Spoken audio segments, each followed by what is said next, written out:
पारस जैन जी करनाल से। राधे राधे महाराज जी, आपके चरणों में कोटि कोटि प्रणाम। गुरुजी, मन के विचारों में दूसरों की तरक्की देखकर ईर्ष्या होना, छोटी छोटी बातों पर आप क्रोध तरक्की आना। किसे समझते हैं? किसका प्रश्न है? हाँ बच्चा हो, ठीक है। आप तरक्की किसको समझते हैं?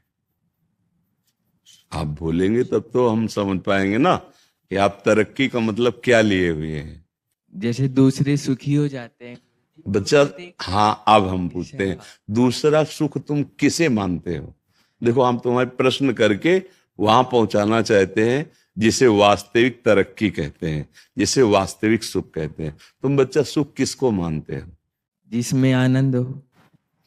फिर हम पूछ रहे हैं तुम आनंद किसमें मानते हो? हम किसी मानते हैं ना, बढ़िया ब्याह हो जाए, हमारे संपत्ति हो जाए, गाड़ी हो जाए, अच्छी नौकरी हो जाए, समाज में प्रतिष्ठा हो जाए, ऐसा मानते हैं ना?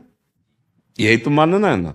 हाँ बच्चा, ये लौकिक सुख जो है, मायाकृत जो सुख है, वो पुण्य के प्रताप से मिलता है। अगर आपने पूर्व पुण्य किए हैं, तपस्या है आपकी, तो आपको यहां सब सुविधाएं मिलती चली जाएंगी, वैसी बुद्धि प्रवीण होती चली जाएगी, पढ़ाई लिखाई में वैसी अनुकूलता मिलती चली जाएगी। और यदि आपका पूर्व पुण्य नहीं है तो आप प्रयास करेंगे और बाधा आपके सामने खड़ी होती चली जाएगी। आप पढ़ लिख गए, नौकरी नहीं मिल रही, या आप बहुत पढ़ाई में उत्साह रखते हैं लेकिन अनुकूल ट्यूशन नहीं मिल रहा, अनुकूल हमारी व्यवस्था नहीं हो पा रही। लौकिक उन्नति में हमारे पुण्य होते हैं, लौकिक अवनति में देखो, जैसे अज्ञानी जन ना माने, लेकिन आप देखो, कोई भी आदमी, कोई भी व्यक्ति जो विवेक बुद्धिमान है, क्या कसर उठा रखता है क्या कि मुझे सुख मिले और कभी दुख ना मिले? कोई कसर, आप बोलो, सब चाह रहे हो ना, तो है ना कोई जो मुझे जबरदस्ती दुख देता है? वो मेरा कर्म है, वो मेरा कर्म है। बस यही अध्यात्म समझाता है कि आप आए हुए दुख सुख को धैर्यपूर्वक बुद्धिमानी से बचकर निकल जाओ।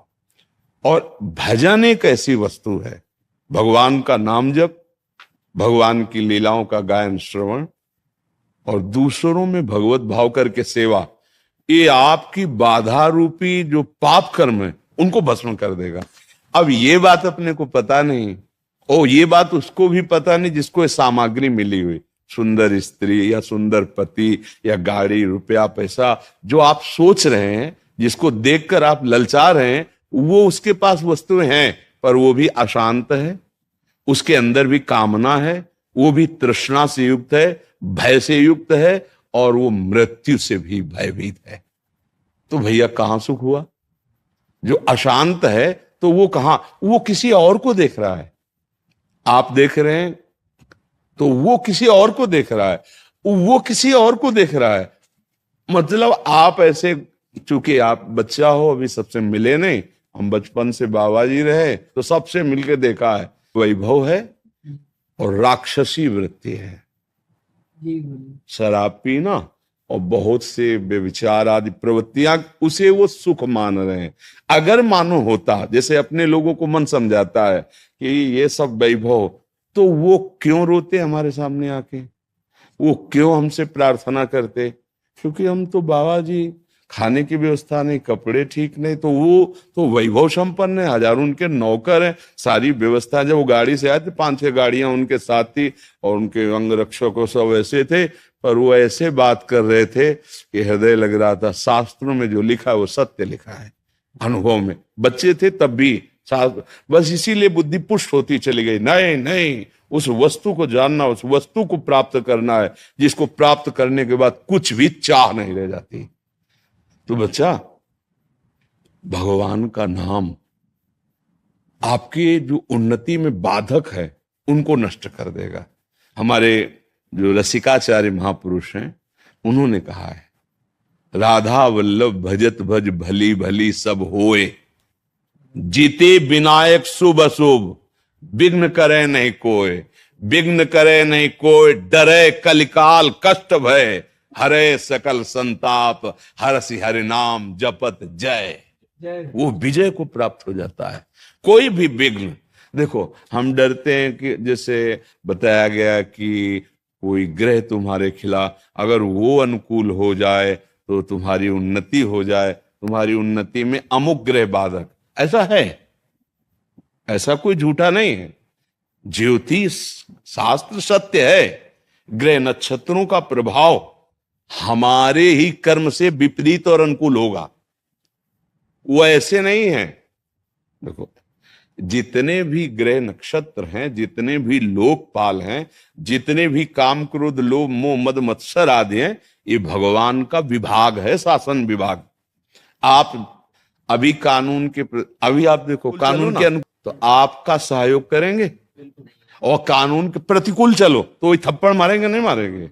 तो जितने भी शनिचर ग्रह शुक्र जो भी है, जिते विनायक शुभ अशुभ, अब आप भगवान की शरण में होकर नाम जप करते हो, धर्म से चलते हो, तो सब उल्टा जगह में बैठे हो, सब उल्टा ग्रह में बैठे हो, फिर भी कुछ नहीं बिगड़ सकता। हाँ, गोस्वामी जी ने कहा है, तुलसीदास, जान की नाथ सहाय करें तब कौन बिगाड़ सके डरते रहो। हमारे यहाँ हरि को आपकी उन्नति, आपके सतमार्ग पर ये बात समझ कम आती है। अच्छा, आज जो पाप करते सुखी है, तो पूर्व का पुण्य हमारा संयोग कर रहा है, वो स्थायी तो है नहीं। जब खत्म होगा ना पुण्य, तो ये जो नवीन कर्म है और पीछे भी स्टॉक जो हमारा पाप का है, वो दोनों का जहां मिलान हुआ नष्ट हो जाएगा, चौपट हो जाएगा। बोले क्या? बोले गाड़ी में चल रहे थे, वो जरा सा एक्सीडेंट हुआ, आग लगी, और उसी के अंदर मैं गाड़ी सहित। अब आप विचार करो, नष्ट हो गया ना, सब कमाई, सब वैभव, सब। जब जीवन ही न, पाप कर्म कभी किसी को बख्शता नहीं है। अधर्म तो बच्चा, माता पिता की आज्ञा में रहो, जितना बने राधा राधा जपो, और मन लगा के पढ़ो। अगर आप ब्रह्मचर्य रहोगे, तो ब्रह्मचर्य में इतनी सामर्थ्य है कि एक बार जो सुन लिया गया, वो जीवन भर याद रहा है। अब तो इतनी औषधियां, इतना सब शरीर पीड़ा में है, एक बार बोला बस, कभी भी जीवन में सुन लेना, स्मृति जागृत हो जाती है। हम जो बार बार पढ़ते हैं, याद नहीं होता ना, उसका कारण ब्रह्मचर्य की हीनता है। तो अभी नई अवस्था है, हम तुम्हें नियम बताते हैं। सुबह सूर्य उदय के पहले उठो, जल पियो, पानी रख लो, अनुकूल करो उसे गर्म, इतना कि आराम से। वज्रासन में बैठना जानते हो? इसके द्वारा बहुत से विद्यार्थियों को लाभ मिलेगा अगर आप इस बात को सुने। वज्रासन जानते हो? नहीं जानते? घुटनों के बल बैठना वज्रासन कहा जाता है। घुटनों के बल जैसे ना बैठते, दोनों पैर घुटनों को, उसमें बैठकर धीरे धीरे राधा राधा नाम जप करते हुए 10 मिनट में जल पियो, आराम आराम। फिर टहलो, शौच स्नान करो, फिर इसके बाद 30 मिनट व्यायाम करो। ये सब सूर्योदय के पहले हो जाना चाहिए। कुछ दंड बैठक, कुछ उछल कूद, आसन, प्राणायाम, व्यायाम, और सात्विक भोजन, सतोगुणी भोजन। ये जो आजकल चला है ना बाजार का पिज्जा बर्गर, ये सब बच्चा, सब ये चीजें अपने लीवर को खराब करने वाली हैं। बहुत आधुनिकता फैल रही ना, ये नहीं, ऐसा नहीं। सात्विक भोजन जहां तक हो सके सात्विक भोजन पाओ। कभी ऐसे बच्चों का संग मत करो जो धर्म विरुद्ध आचरण सिखाते हैं, आचरण विहीन, वो समझ रहे हो ना, जैसे गंदी बातें, गंदे दृश्य, जो गलत तरफ ले जाए। हाँ, ऐसे बच्चों का संग न करो। और आजकल वैसे ऐसे मित्र मिलते ही नहीं। हाँ बच्चा, तुम्हारी बात सही, तो देखो मिलते तो है ही है। हमारा तो मिलन हुआ तो मित्र तो है ही है ना, शत्रु तो नहीं है ना। तो अगर खोजोगे तो जिल खोजा तिल पाइया, है नहीं? तो सही सलाह मिल रही। तो अब ये भी नहीं कह सकते कि अच्छे मित्र नहीं मिलते, पर अच्छे मित्र बड़े भाग्य से मिलते हैं, और वो बड़े भाग भगवान की कृपा से होती है, और वो कृपा आपके ऊपर है। अब स्नान किया, स्नान के बाद व्यायाम किया, फिर कुछ मिनट बैठ करके, पहले तो था कि भाई संध्या गायत्री जैसा, तो अपने धर्मानुकूल। अब वो अगर मान लो बुद्धि नहीं काम करे, तो राधा राधा राधा राधा राधा, थोड़ी देर प्रभु। माता पिता के माथा रख के प्रणाम करो, ऐसे नहीं। प्रातः काल उठ के रघुनाथा, मात पिता गुरु नाम। और भगवान को घर में सबके कुछ न कुछ भगवान के स्वरूप होते हैं, प्रणाम किया, और फिर वैसे उन्नति हो। जीवन उन्नति का तात्पर्य सत्य मार्ग में चलना, हृदय आनंदित रहना। वही देशभक्त हो सकता है, वही समुदाय को सुख प्रदान कर सकता है, वही लोगों को तार सकता है। संयम से नहीं है, अपना ही हृदय जल रहा है, तो फिर कोई पद कोई भी वो मंगलदायक नहीं होगा। इसलिए बच्चा उस उन्नति को मत देखो, इस उन्नति को देखो, धर्म पूर्वक चलो। और बिल्कुल हमारी प्रार्थना मान लेना, जब तक पाणी ग्रहण संस्कार ब्याह ना हो तब तक ब्रह्मचर्य पर दृष्टि रखना। और जब ब्याह हो जाए तो भगवान जैसे गृहस्थी के नियम बताए, फिर आप देख लेना, गृहस्थी में भी रहते हुए आप तेजस्वी रहेंगे, आप बलवान रहेंगे, आप एक विवेकवान रहेंगे, आप समुदाय को ऐसे संग बना लेंगे जिससे सबका मंगल हो। हम आचरण विहीन बच्चे होते जा रहे हैं, धर्म विहीन होते जा रहे हैं, माता पिता गुरुजनों का अपमान करते जा रहे हैं, छोटे छोटे बच्चे गंदे नशे कर रहे हैं। अरे अभी तुम्हारा नवीन शरीर है, वो उत्थान को हो रहा है, तुम उसको पतन को ले जा रहे हो। गंदी बातें, गंदे नशे, मतलब स्कूल जा रहे हैं विद्याध्ययन के लिए, विद्या का फल है विनम्रता, वो है ही नहीं। विद्या का फल है दुर्व्यसनों से बचना, और दुर्व्यसन बढ़ा रहे हैं। तो ऐसे बच्चों से, ऐसी आदतों से बचो, भगवान का नाम लो, उनके आश्रित रहो, फिर जो उन्नति होगी चिंता मत करो। अविनाशी के बच्चा हो, अगर उन्नति चाहे तो ऐसी उन्नति होगी कि भगवान के परम पद से बढ़कर परमेष्ठी पद के गर्भ से प्रकट हुए थे। और जिसने कहा था उसका नाम सुरुचि, रुचि के विरुद्ध हुआ कि हमारे पति के गोद में कैसे बैठ सकता है, उनसे पैदा।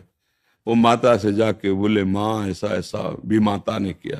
बोले ठीक कह रहे हैं महाराज, तो मुझे अब पत्नी के दासी भी मानने के लिए, तो तुम जाओ और भगवान नारायण का, भगवान श्री हरि का भजन करो। अब है ना, हम क्या कर रहे हैं, हम अधर्म गलत आचरणों में फंसकर ऊंचाई पर चढ़ना चाहते हैं।